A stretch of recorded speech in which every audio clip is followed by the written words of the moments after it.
Have you ever heard someone say something and it sounds totally innocent, but it's actually the sound of their own financial prison door slamming shut?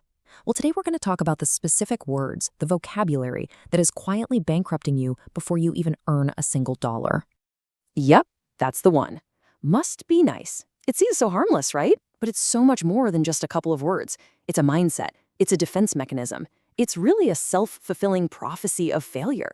And it's the cornerstone of a whole hidden dialect we are about to decode. Okay, let's just dive right into this. We're talking about the language of the poor. Now, this has nothing to do with an accent or where you're from. Not at all. It's a hidden set of beliefs. It's like this psychological armor that feels safe. But all it really does is guarantee you stay right where you are.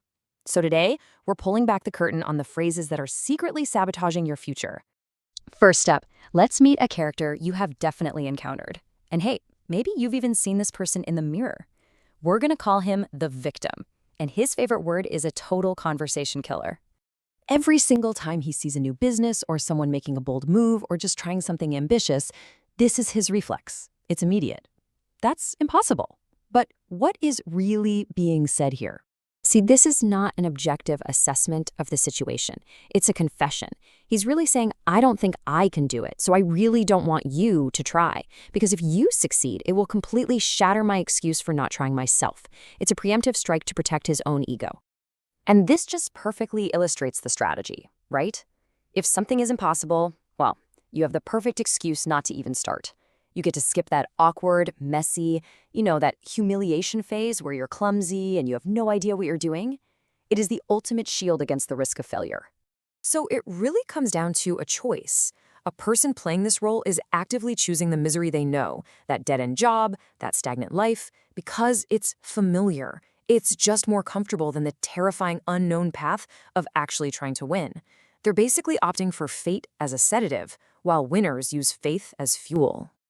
All right, let's move on, because this all builds into what I think is truly the most dangerous phrase of them all. This one is the ultimate emotional shield against any kind of personal responsibility. When someone says must be nice, what they're doing is chalking up your success to pure luck. It's a story they're telling themselves that you were just handed your success, that you didn't really earn it. It's a way to feel better about their own inaction by building up resentment instead of getting curious. Just think about it for a second. That one little phrase completely erases the decade of sacrifice, all the late nights, the constant failures, all that invisible pain that goes into every single so-called overnight success. It's just a convenient lie to protect the ego. And here's the hard truth of it all. Life rewards adaptation. It doesn't reward confusion. Saying must be nice is just opting out of the game. It's choosing to be powerless and then calling it wisdom, just so you can avoid the fear of failing. You're choosing to keep your hands clean rather than getting them dirty, building something of your own. But what about the biggest excuse of them all? The one that feels so true it's almost impossible to argue with. Yep, I'm talking about the rigged system trap. Okay, let's be crystal clear about this. The system is rigged. Of course it is. Some people start on third base. Some people are born into the lucky sperm club. That is a fact. But the language of the poor takes that reality and uses it like a magic wand to excuse inaction and, frankly, to excuse laziness. So while one person is trapped in that mindset, complaining that they don't care about us and that the whole game is unfair, a completely different character emerges. We'll call this one the street shark. Now, the street shark knows the game is rigged, so they stop trying to get invited into the room. They get busy building their own room. And this is the fundamental difference. The street shark understands that reality is negotiable. The rules can be bent. If your life isn't getting better, the rigged system isn't the main problem. The main problem is our own habit of postponing decisions. Okay, so how do you break the cycle? How do we make that shift from the victim to the street shark? It all starts by changing the questions you ask. You have to stop thinking in pennies. A poor question is, how much does it cost? It's a question that's rooted in scarcity. The rich question is, where do I need to be so I can afford this? See? It's a question of strategy. It forces you to reverse engineer the path to get what you want. This is the path, and it is brutally simple. There's no we'll see, which, let's be honest, is just cowardice wrapped in politeness. Nope. You make a firm decision, you follow it with relentless, brute force consistency until the outcome is achieved. period. In this new era we're in, your competitive edge isn't what it used to be. AI made being book smart pretty cheap. Your real irreplaceable edge now is social alchemy, the ability to connect with people. It's raw grit to push through the pain.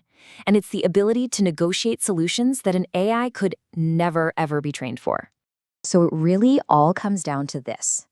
Your life, right now, as it is a direct result of the words you use every single day.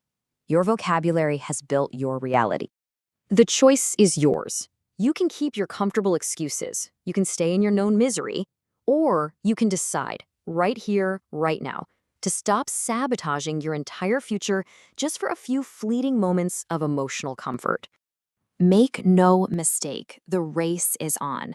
And the finish line isn't just about money. The finish line is freedom. If you are ready to change your language and you're ready to start building, subscribe right now. Join us as we decode the habits that build real wealth. Now, you might be thinking, okay, I'm trying, but how do I know if any of this is actually working? Are you ready to see the visible signs that prove you're winning, even if you don't feel rich yet?